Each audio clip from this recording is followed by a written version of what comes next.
I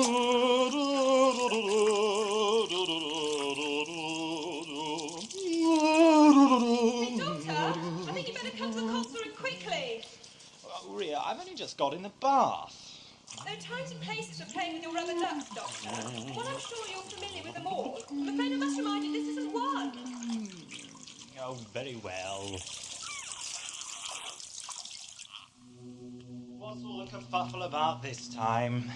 An emergency message came through for you on the audio circuits. A cry for help. Here, I recorded it for you. It's not very clear, though. There's an awful lot of static.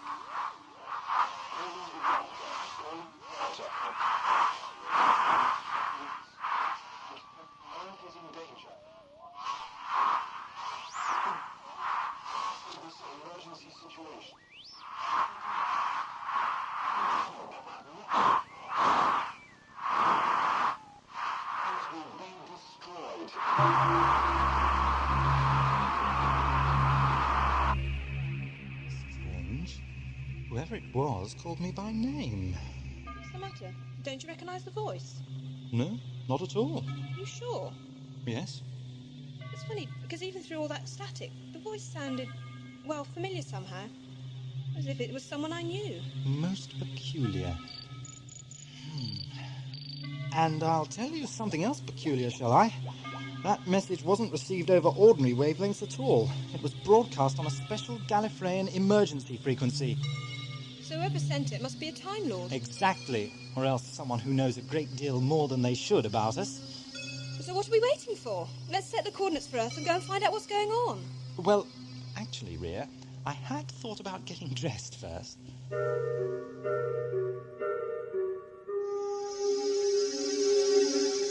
So here we are, back on Earth. And according to the instruments, we're right in the southwest corner of my laboratory at Unit HQ. You know, it's marvellous to have the old girl back in fighting form again.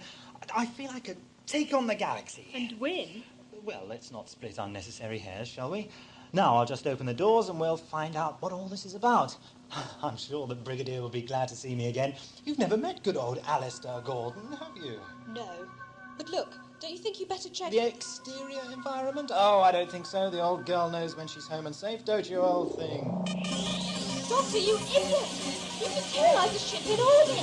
We'll suffocate! It's not my fault. I don't care whose fault it is, just shut the door!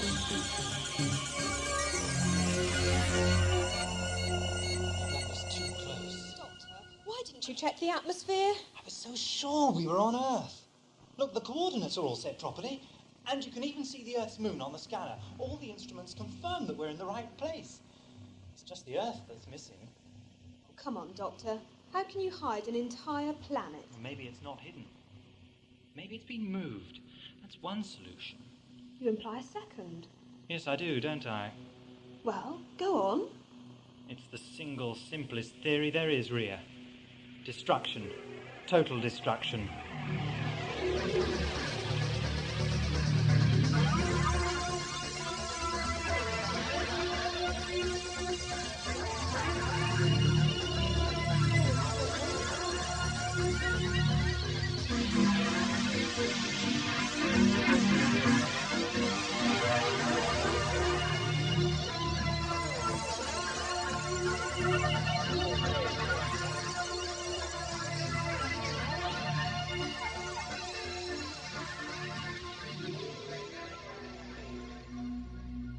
I don't think I've ever seen you concentrate on anything for so long without a rest, Doctor.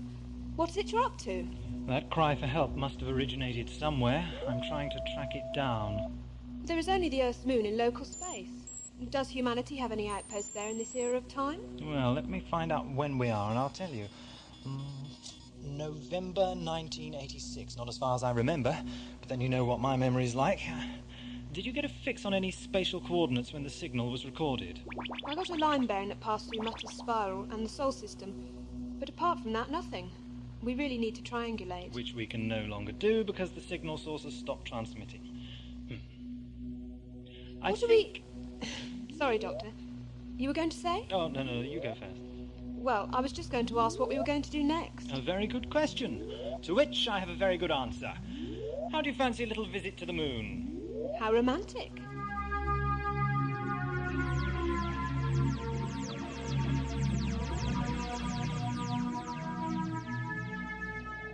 There we are. Lunar orbit achieved. Present perihelion 1,500 miles. We should be able to perform a fairly economical aerial scan from here. What are you looking for? Inspiration. And there it is. It's an artifact. A building on the surface of the moon. How did you know it was there? Simple, really. While scanning local space for any traces of the Earth, the optical systems detected something intermittently wrong with the moon's albedo value. So I checked the readings and found a huge white spot on the lunar horizon, which had never been there before. I wouldn't have thought the building was big enough to register from 250,000 miles away. It's big, but it's not that big. Take a closer look at where it's built. Oh, I see what you mean. It's right in the middle of an enormous glassy crater. I suppose reflected sunlight could have caused the white spot effect you noticed. Hey, Doctor, could this be evidence of warfare? Maybe it's a blast crater, and the building is some kind of fallout shelter. Yes, that's a possibility. It seems unlikely a fallout shelter built on the surface would have been able to withstand a direct attack. And then again, don't you think it odd for a fallout shelter to be built on the surface at all? Yes, it is rather Curious, isn't it? I can assume, then, that we're going to investigate. Oh, I think so. You know, I can never resist a challenge.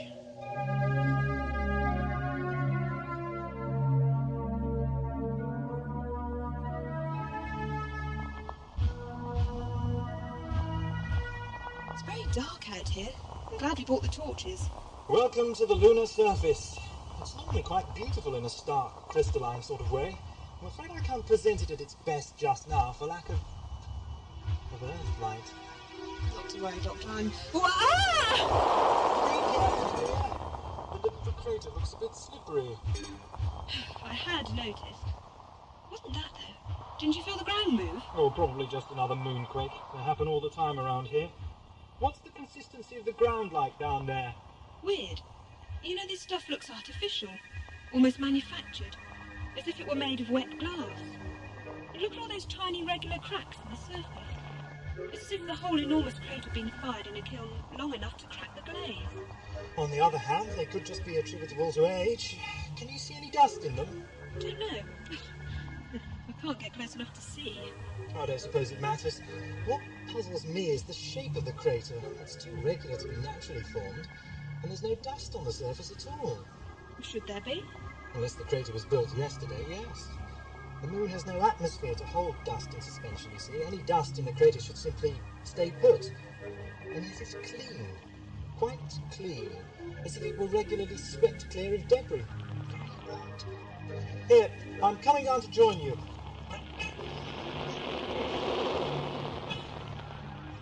Are you alright? Nothing bruised, I hope? No, I'm fine. My knee's a bit wobbly, but I expect it will pass. Splendid. In that case, I suggest we make tracks for our mysterious building out in the middle of the crater. I'm getting more and more curious about this place by the minute.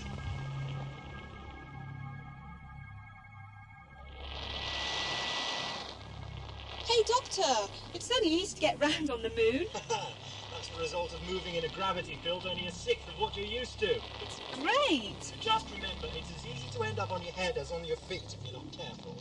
I know. Anyway, we're here now. The building's even bigger than I thought. It's certainly a feat of engineering, all right. Look at those arches. That central spire. What an incredible artifact. It seems almost deliberately designed to attract attention.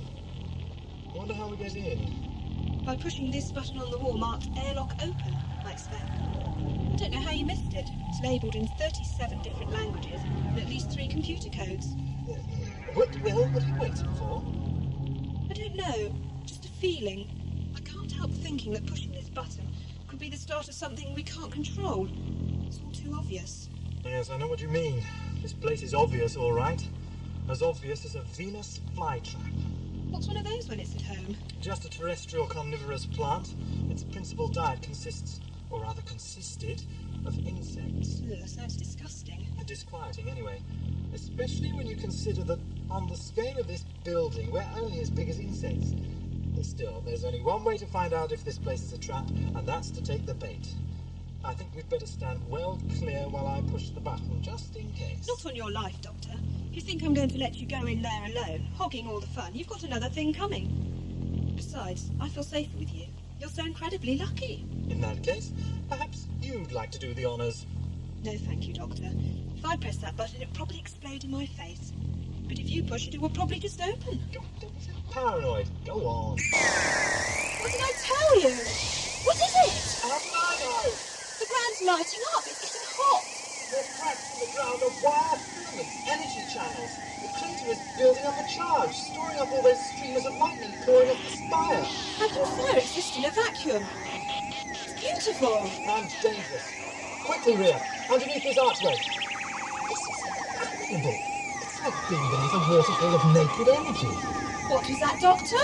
I didn't hear you. I said, look, the entrance open. We'd better get inside. The Geiger counter in my suit sounds like a football rattle. Let's hope our team is winning.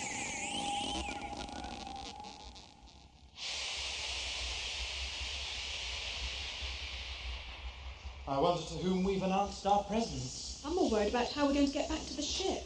I suggest we worry about crossing that bridge when we come to it.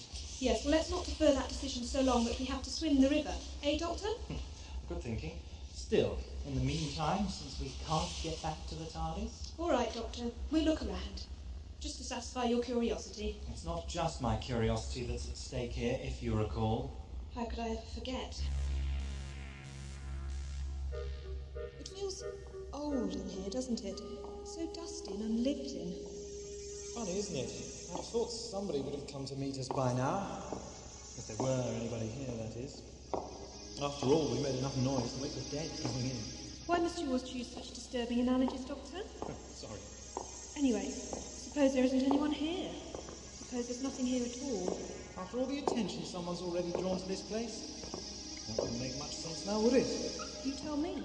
The Earth isn't where it's supposed to be anymore, and sometimes I suspect that we aren't either. I don't know what to think. Where are we going, anyway? Fishing. For information. The computer annex? Precisely. With the direction neatly indicated for us on the wall in pretty yellow lines. How convenient. Here, that sounds familiar. Maybe our erstwhile messenger has come to talk to us at last. You could be right, and I feel in just the mood for some answers. Hang on, Doctor, wait a minute. What's wrong, Ria? Reach up the computer annex. Terrific. Left in the lurch by a tearaway Time Lord. What overwhelming charisma I must have.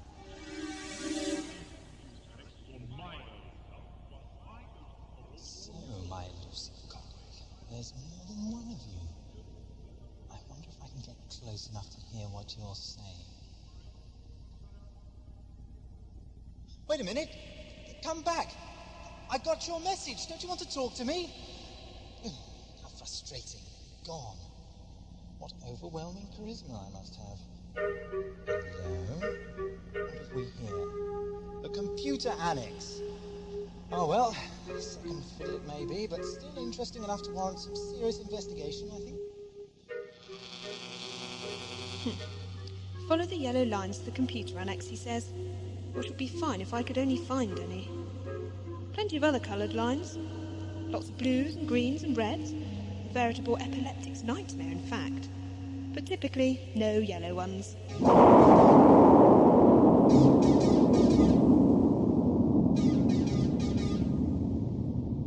More seismic disturbances, that's all I need.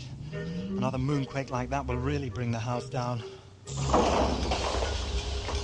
When am I going to learn time travelling is definitely bad for the health?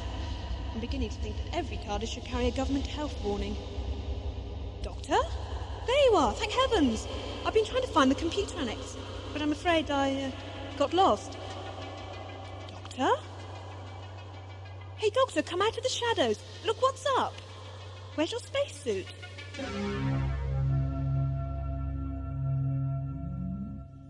First the strange message, then the Earth vanishes, as do the people I assume are trying to ask for my help. And now this unprecedented lunar activity. What is going on here? Welcome, traveller. We, the people of the planet Earth, salute you from the depths of history. You have arrived here at the Sentinel outpost on our moon, far too late to help us. But perhaps you may spread our warning to other parts of the galaxy, so that other races may benefit from our words, and not succumb to the terrible fate which was our destiny. What are you trying to tell me, Doctor? Do nothing. You must both do nothing. You'll have to speak clearer. I can't understand. You must both do nothing. What do you mean, do nothing? And why did you say, you must both? Surely you mean, we must both, don't you? And thus was effected the climax of political change, which was to undermine the very fabric of our terrestrial society, bringing upon ourselves the first wave of terror. Oh no! How can all this have happened? What went wrong with history? Doctor! Ria, you took your time getting here. Doctor, listen to me. I don't have much time. You mustn't do anything. What's the matter with your voice? Oh, Doctor, you never listen to me. I haven't got any more time. I've got to go. Don't do anything, Doctor. Please. Wait, Ria, come back. I still don't see what... Do nothing. What? Leave the moon immediately. Ria! Doctor! Hey, wait! Come back, I still want to know! Ria, where are you? Doctor! Over here, Doctor! Come on, Ria. We've got to get back to the ship. Wait a minute. I want someone to tell me what's going on around here. How did you put your spacesuit on again so fast? I've never taken it off. Look, we've got to get off the moon. Doctor, what? It's all in the computers. The Earth has destroyed itself in a cobalt fusion war. The moon's breaking up. Tidal stress cancellation has set up sympathetic resonances in the lunar mantle. The crust is already disintegrating. We can only have minutes before the end. That's not what I mean. You were just here. Of course I am. No, before that. I've got time to get into that now. We've got to reach the TARDIS and get out of here. Someone has been mucking about with history. If we don't stop it soon, the ripples will spread throughout the rest of time and space. The whole cosmic framework is bounced on the sharp edge of a knife. But wait a minute, Doctor. Listen to me, Ria. Can't you hear the moon groaning in her death agony? We don't have any more minutes. I'm not even sure how many seconds. But what about the energy vortex around the building? It's manipulable. I've shut it down. Now please save your breath for running. Come on, Ria. Don't talk. I can't breathe, Doctor. Here's your oxygen supply. Here, let me. Thanks. That's better. Ow! Ow! Oh, my knee. What? My knee. I can't walk. Must have been that knock I gave it earlier. Come on, get up. But I can't. It hurts. So we'll be I'll show you. Come on, Ria, run!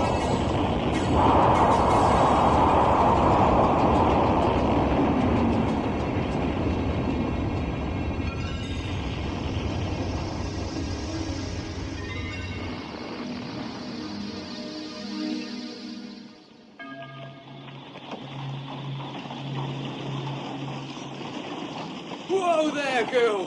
Here we are, sir. Parliament Lane, just like you asked. Thank you. Thank you, sir. Get up there. Here, sir, you look like a gentleman. Oh, my lord. Must you creep up on a fellow so, woman? I do apologise, sir, but as I said, you do look like a gentleman to me. I couldn't interest you in any of my wares now, could I? Most definitely not. Now, please stand aside. I'm already late for a most important meeting with the Lord Salisbury. Are you quite sure, sir? I really am most electable when seen in aught but the worst lighting here. Maybe your friend, the Lord Salisbury, might be interested, eh? Maybe we could have a party. Madam, I am a member of the House of Lords. Look, here's a penny. Now, would you please go away? Gatekeeper! Evening, Sir Knevet. How are the streets tonight? Oh, loud. Oh, aye, a penny? One stinking miserable penny? From a member of Parliament, no less. Rotten old skinflint. Here there, gatekeeper. What do you want, you age-raddled old hag? Ha, is that any way to speak to such purveyor of delights as myself? No, of course it ain't.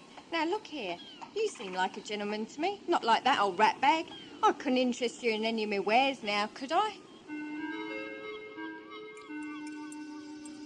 I hope you're not going to make a habit of taking me to places that explode violently when we visit them, Doctor. Here, drink this. Tea? Hot and sweet with a dash of Antarian rum. Very good for shock. In that case, you can make mine a pint. Anyway, are you going to tell me what's going on now? What was the building for? It was a warning station, an automated hazard marker.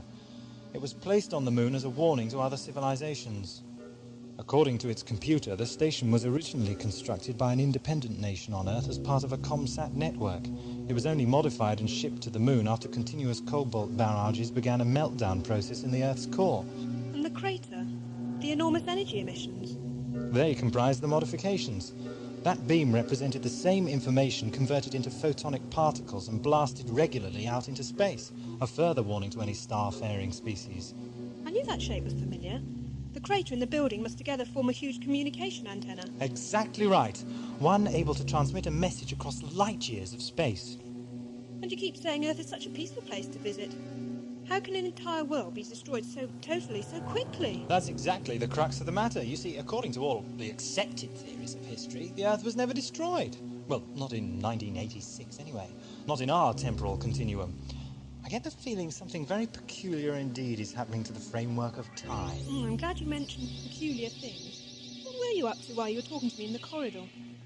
I thought you'd gone to find the other Time Lord. And why did you run away suddenly and then just suddenly return? What do you mean? I didn't say anything to you. I did follow 2 other people for a few minutes, but they ran away. Found myself at the entrance to the computer annex, so I went in and started digging. That was the last time I saw you before we came out. Oh, except when you put your head round the door to tell me something I didn't hear properly, but you ran away again. What was it you said? I didn't say anything. I was talking to you in the corridor at the time. I never even reached the computer annex. I got lost. Curious. You said earlier I wasn't wearing a spacesuit when we talked. No, of course not. You know you weren't. And anyway, I couldn't understand a word you said. Ah, yes. Unfortunately, my intelligence often has that effect on people. That's not what I meant. There was something wrong with your voice. It sounded peculiar. Why do you ask? Well, it's odd. You weren't wearing a spacesuit either when I saw you in the computer annex. It's ridiculous. I never took it off. Doctor, I think someone's playing a very stupid joke on us. Yes. Or else... Or else what? Someone isn't playing a very stupid joke on us. And if that's the case?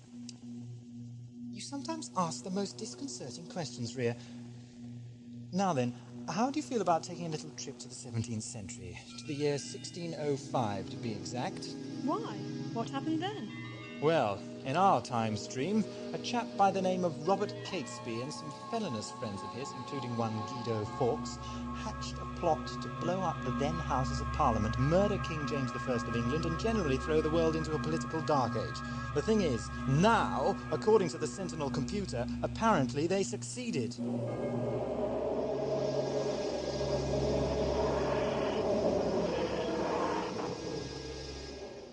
Doctor, are you quite sure you know what you're doing? Yes, period dress isn't exactly a difficult concept, Ria.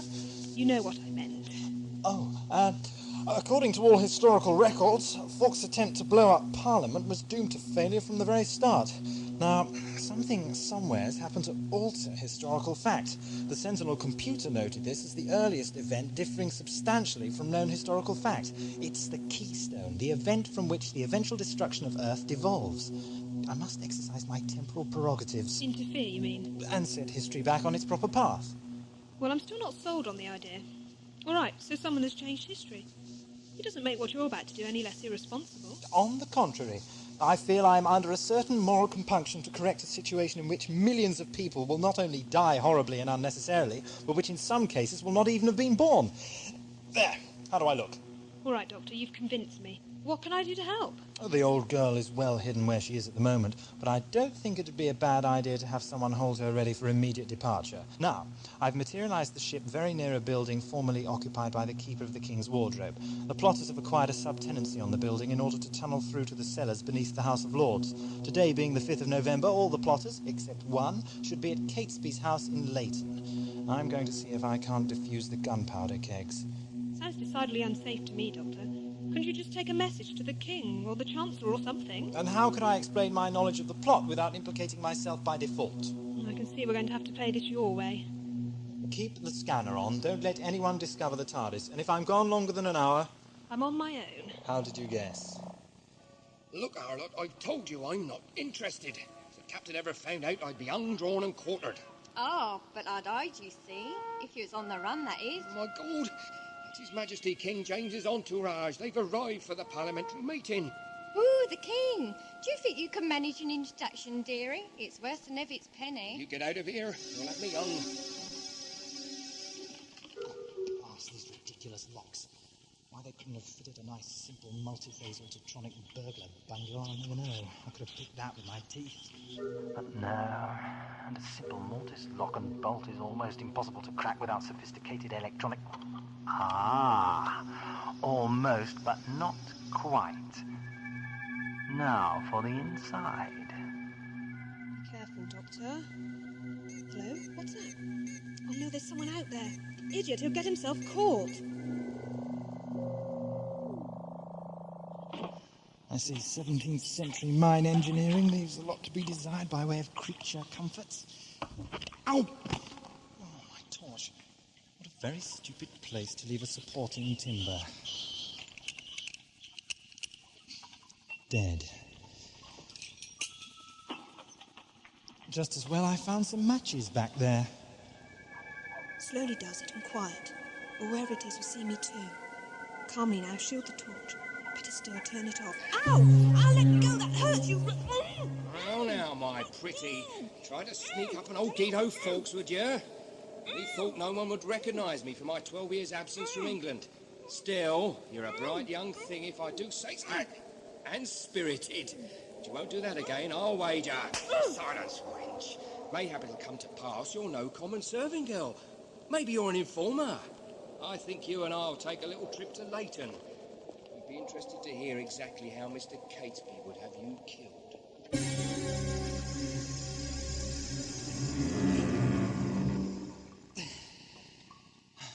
was a wet crawl, all right. With my best shoes, too. I hope I don't have to do that again in a hurry. Now, let's see, what have we here? Just as I thought. Barrels and barrels of gunpowder with the fuses already lit. Well, that's soon dealt with. Do not move, sir. You are under King's arrest. I beg your pardon? I'm sure you will, in due course. But I was just going to extinguish these fuses and inform the king of a plot to murder him. If you'd said escape through the sewers like a rat, I'd have considered the story more likely. God, extinguish the fuses. Sir! Now take the fuse wire and bind him. But I assure you... Be quiet! But there's something you ought to know. There's something I think you ought to know, Mr. Guido Fawkes. My Lord Salisbury knows all about your pathetic little scheme. Even now, moves are afoot to trap your fellow conspirators as they hide out in Leighton like spiders in the wainscoting. You think I'm Guy Fawkes? A forgivable error in the circumstances, but there's been a small matter of mistaken identity, you see. Silence! There'll be time enough to talk when Wilson is bringing a confession from you in his dungeon. But he has a saying, you know. Knowledge is never too dearly bought. He'll probably start slowly enough with the thumb screws or the rack, but if you don't cooperate, there's always the Iron Maiden or the stocks and brands. Mr. Walsingham is a very imaginative man, I think you will find, if you do live long enough. However, he will of course be publicly executed for treason. I believe being hung, drawn and quartered is the current modus operandi. I'm sure you'll find the experience enlightening. God, get him out of my sight! Did you see it? Did you? The king smiled at me as he passed. He never smiled at you, you old harlot. You're hiding in the bushes. Was not. Back in the bushes, wench, if you value your life. I really must protest at this outrageous treatment. I am not a criminal. Look, if you'd only give me a minute to explain to you. You have no more minutes, Fawkes. Gatekeeper, send word to the stables. Get me a carriage now. But you're making a mistake. Make one more sound. Those weren't the only barrels of explosives in the cellar. Why didn't you say so before? God, take some men and find those barrels and make haste. Let's move the Kinglet and our own before Briggs. I rather think you'll find it's too late for all that now, Sir Knevet.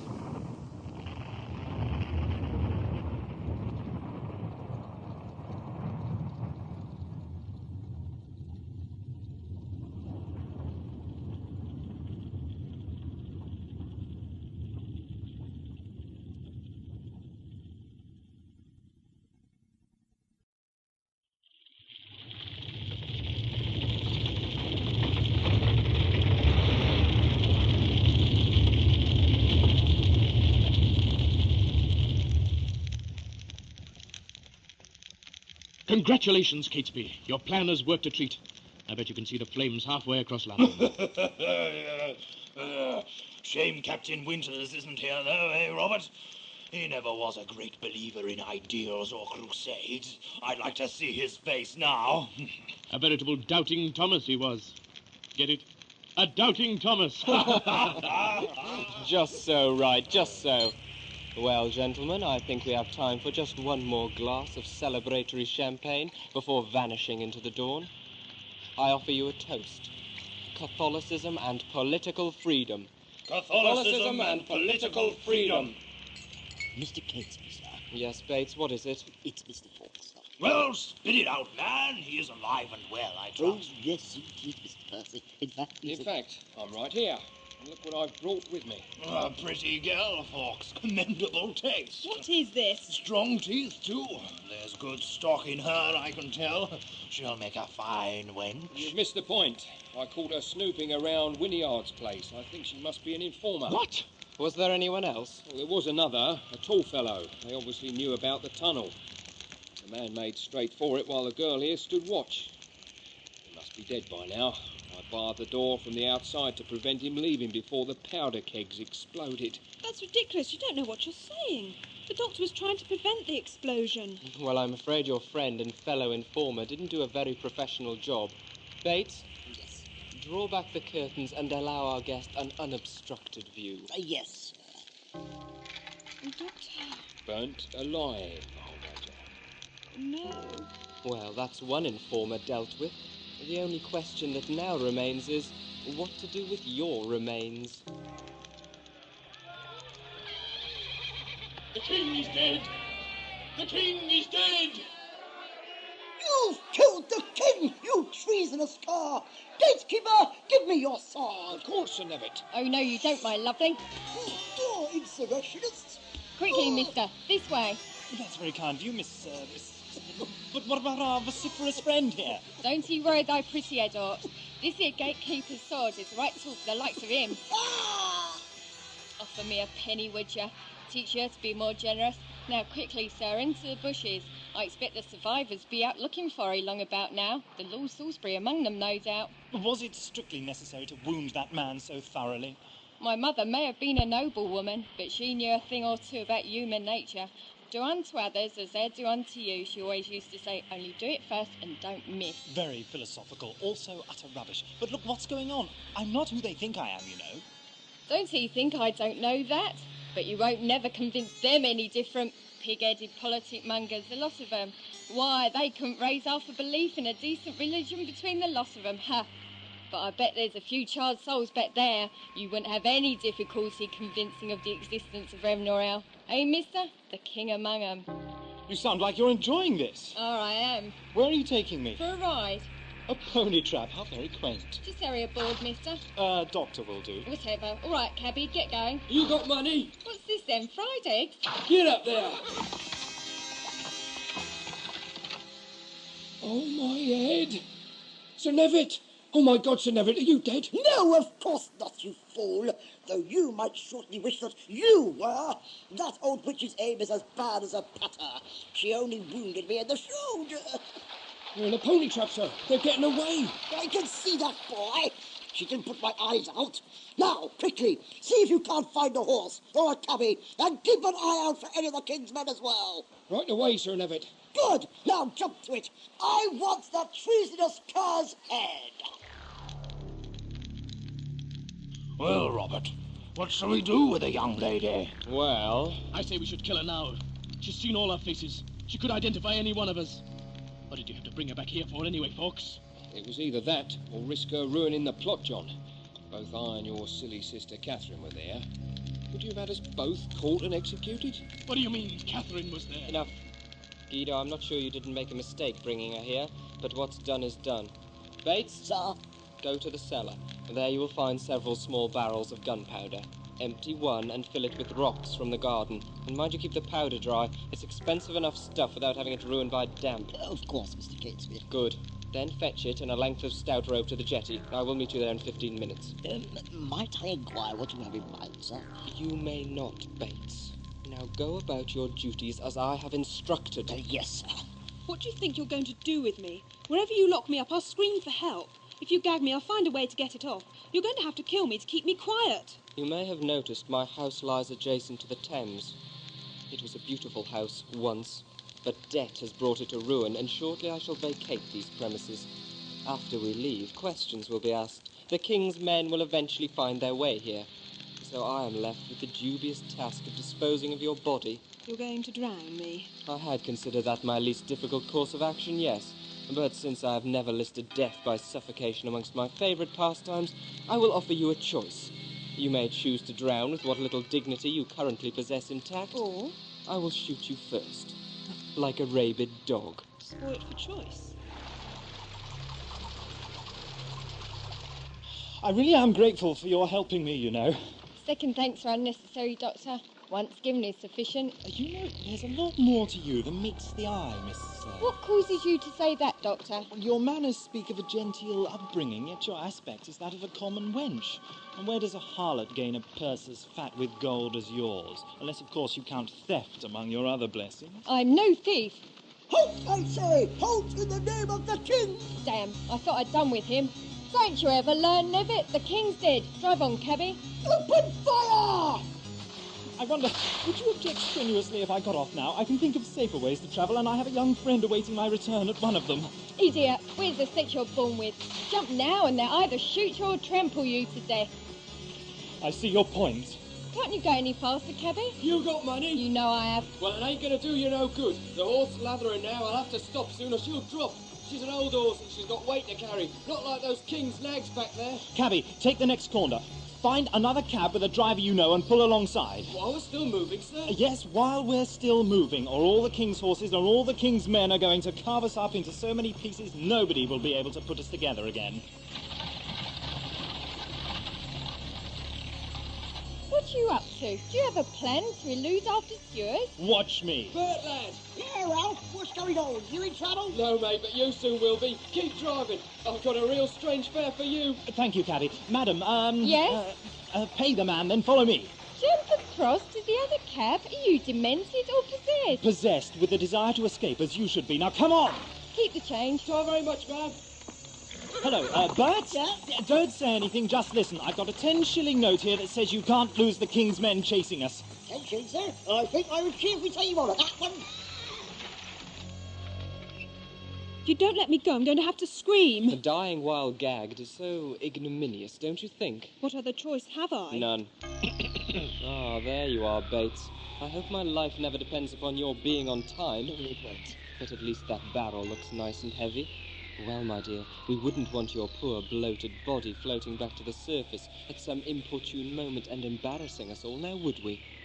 Bates, be so good as to bind the young mistress's hands. How sure, sir? Just do as I say, Bates. We think I might have shaken them, sir. I certainly can't see them anymore. Here's your money. You earned every penny. What's this? Platinum? Beetle juice? Terribly sorry. Hold on. There you are. Right, well, where to now then, sir? A friend of my brother's in Leighton. Right, oh, miss. Leighton? Who is this friend of your brother's? Just who are you? My name is Catherine Wright. My brother's friend is Catesby, Robert Catesby. Drive on, cabby. Ow, do you have to tie my hand so tightly? It hurts. Sorry, miss. I'm just carrying out instructions. So that's what the British said on Canopus Major the day they wiped out an entire race of intelligent life forms because of the colour of their fur. Stop prattling, girl. And Bates, don't apologise to her. You can rest assured her discomfort won't last long. Nice to see you've got my best interest at heart. Robert Catesby, where's my brother? He's in the house. Who's that you're holding at sword point? Doctor! The second informer. So you're alive after all. Catherine, my dear, you've done good work this night. Go and speak to your brother. He's in the drawing room. What about him? Ow! Watch the sword. I've got the point. He won't misbehave. If he does, I'll kill his friend. All right then, Robert. We haven't been formally introduced. Robert Catesby, I presume, the infamous Catholic regicide. May I ask what exactly you intend doing with my companion? Why, the same as your good self, Doctor. You're my second problem tonight. The river provides an ultimate solution for both. Bates, would you be so kind as to push the young lady into the river? Do I have to do everything myself around here? Get off me! What do you think you're doing? Ria! Don't move, Doctor. Get out of my way. Oh! Are you going to get in my way as well? Take this now. You can cut the ropes more easily. I didn't want to do it. It was his idea. Stop him, Bates. Kill him. A word of advice, Mr. Bates. Never play leapfrog with a unicorn. Are you deaf, man? I said stop him. Geronimo! He's gone. I am surrounded by fools. Yes, sir. Catesby! Catesby! The King's men are riding up the drive! Surrender! Surrender in the name of the King!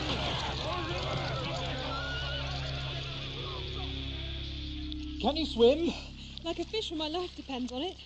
Looks like you finally got your bath, Doctor. So it would appear. Though I might have wished for slightly more conducive surroundings. How was the rescue? The rescue was great, but as usual your sense of timing leaves a lot to be desired. Oh, really? I thought it was rather good myself. And just to show how tolerant I am this evening, I'm not even going to ask you how you got there. It's a long story. I saw someone following you on the TARDIS scanners. Turned out to be our friend Mr. Fawkes. He locked you in and thought I was an informer. A logical inference under the circumstances. I thought I told you not to leave the ship. I know, but if I hadn't, he'd have found you. He might have killed you. It might have been better if he had. I take it you didn't find the gunpowder then? Oh, yes, I found that all right. I also found Sir Thomas Knevet and several of the King's Guard who thought I was Guy Fawkes. They were so intent on capturing me, they failed to notice a second pile of gunpowder hidden in the adjacent cellar. Are you saying what I think you are? I'm afraid I am. The establishment of a Catholic Inquisition in England, the second wave of terror, and the annihilation of Earth is directly attributable to me. By trying to correct it, I changed the course of history. It's my fault. So we're right back to square one again. Yes, only wetter this time. Let's get back to the ship. I want to get out of here. Where are we off to now? For a slow cruise up the centuries to 1986. Look, it's starting. Look at that! The continents are shifting. What kind of force can do that? A rapid meltdown in the Earth's mantle, contact between indescribably hot interior magma and icy seawater on a planet-wide basis. The resultant superheated steam could crack this weakened planet as easily as you or I could crack a joke.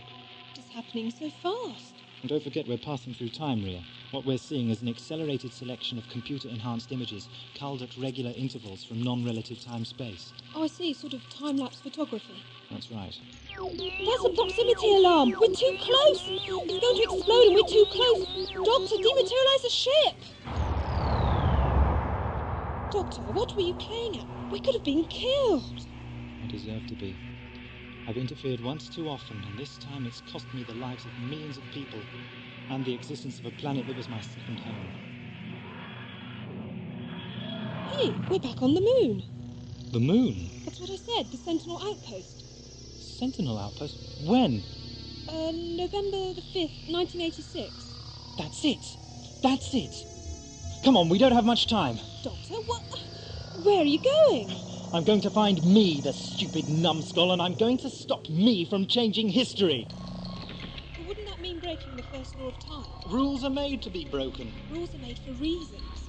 You've seen what happens when you interfere, yet you still persist in doing it. We feel that. The moon's already started to break up. We haven't got much time. Come on. But I thought, if you went back in time and actually met yourself, well, wouldn't there be an enormous explosion? Precisely. Which is why you are going to the computer annex to warn my earlier self, whilst I go to the corridor to warn yours. That way, neither of us meets our earlier selves, and nobody gets blown up at all. Ingenious, don't you think? Sometimes I wonder about you, Doctor. Don't worry. Sometimes, so do I. Wait a minute. Come back. I got your message. Don't you want to talk to me? Strong. What overwhelming charisma I must have. Hey, isn't that you? Could have been. Yes. The annex must be back there. I'll meet you back at the TARDIS in 10 minutes. Now, off you go, and good luck. And thus was effected the climate of political change, which was to undermine the very fabric of our terrestrial society, bringing upon ourselves the first wave of terror. Oh, no. And what happened? What went wrong with history? Doctor! Ria, you took your time getting here. Doctor, listen to me. I don't have much time.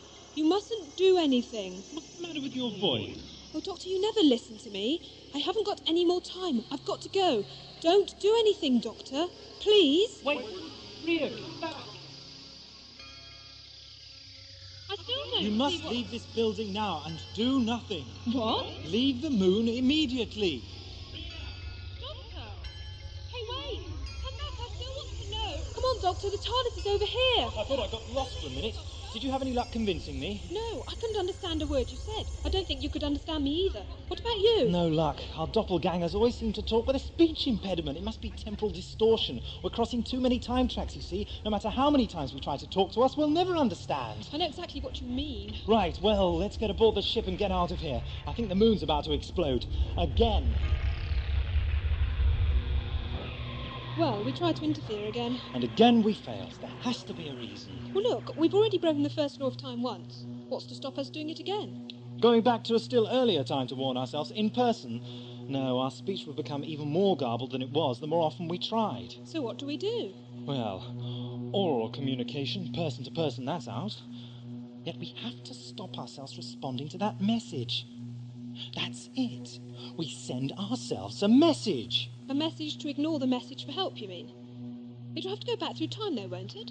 Well, that's no problem. We'll send it through the emergency channels. They're designed to handle time-traversing voice signals while phasing out temporal distortion. Here, I'll compose the message right now. Calling the Doctor. Calling the Doctor. Priority code 1.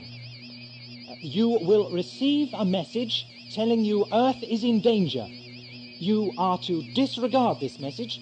You must ignore this emergency situation. It is vital you do nothing to help. Nothing. Or else a temporal paradox will ensue and the Earth will be destroyed. Have a nice day. Signed, the Doctor. There. Now, all we have to do is align the signal transmitter with our previously recorded location and... Wait a minute. What? Don't do anything. What do you mean? Exactly what we've been saying all along. Do nothing. Listen, when we were first in the Sentinel outpost, those people who we thought looked like us, they were us. But we couldn't understand what they were saying because of temporal distortion. They were telling us to do nothing. But we didn't. We did something. And we ended up changing history because of it. Look, can I get to the computer keypad? Yeah, of course. Here. But I still don't see... You will. Now listen. This is the message we received.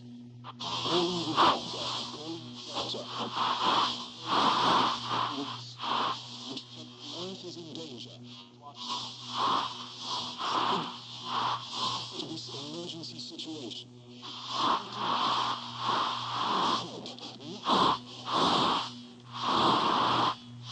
Earth will be destroyed.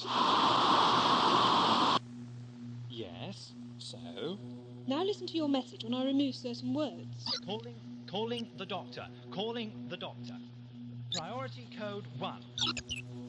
Delete, delete, delete, delete, Earth is delete. in danger. Good. Now add background conforming to known temporal distortion. Now add static. Good. Now run once and cancel repeat.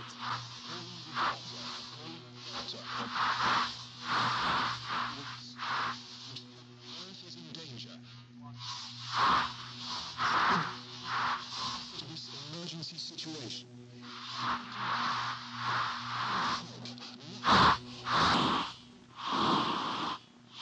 Earth will be destroyed. You see now? Oh, my goodness. You do. Somehow we've become caught up in a Heinlein paradox. You sent the message we received 12 hours ago. But when? In a few minutes from now, unless we do nothing. But I haven't sent it yet, so how can we have received it? You will have done, don't you see? Unless you do what you've been saying all along. Listen to me, Doctor. Send that message and you condemn the Earth and all its teeming millions to premature destruction. You're right, of course. How could I have been so stupid? Because you're part of it. It took an outsider like me to step away and make the connection. I can see I've got a lot to learn about intuitive leaps. And I've got a lot to learn about temporal field theory. What's that noise? It's the paradox resolving itself. I opened up another time abyss when I first sent the message. Now it's sealing. If we're caught up in the new matrix, we'll become part of what was before. The Earth will survive, because it always did. But we'll forget everything. For us, it will never have happened. But I don't want to forget. What? Must fix the material controls. controls!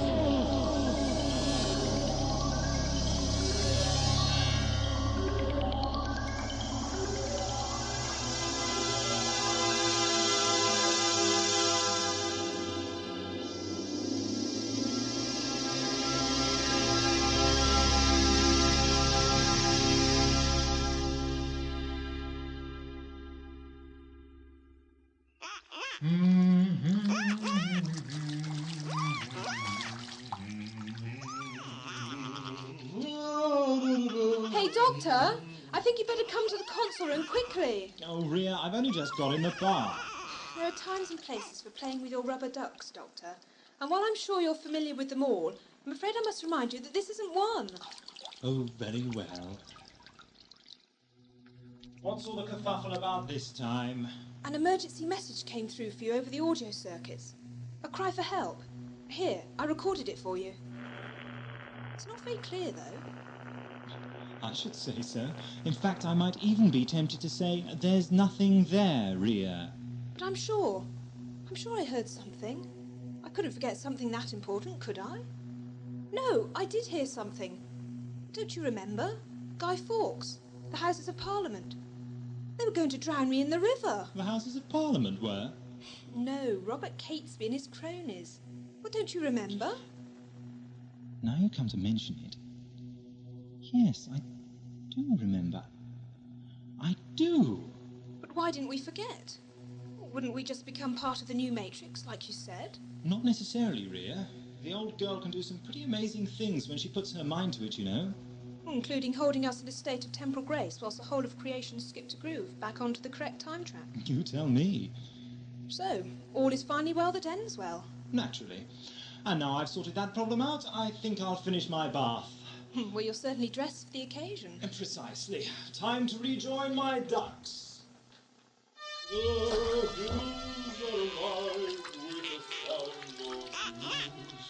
Hey, Doctor! Yes, Ria? Have fun with your rubber ducks. I will.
It's more than a few party tricks to be a god.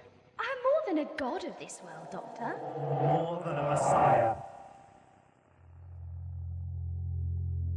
One of these days, you know, I'll be zapped off by some marauding little squirt with 3 heads, and you won't have the slightest inkling what to do. You'll be lost, Mr. Crouch, by heavens. You'll be lost in a ship you don't understand, in a universe you couldn't even begin to contemplate, in a life... Go away! Anybody in? Truman, what are you doing out here? Having a spot of rehabilitation, according to the doctor. I think he needs it. This is a world of peace, Doctor. Join me. Bonnie, you've been working too hard. You know what the doctor's told you about overdoing it! Where is he? I let him go! He's gone to fetch help for you! He only wants to help! Stupid bitch! Stupid bitch! Oh my God! I'm being sucked in! Help! Help!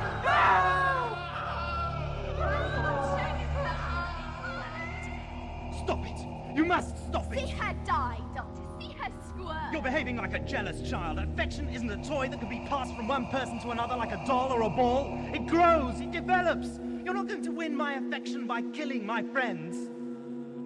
Rest, my poor friend. I felt your pain as you felt mine.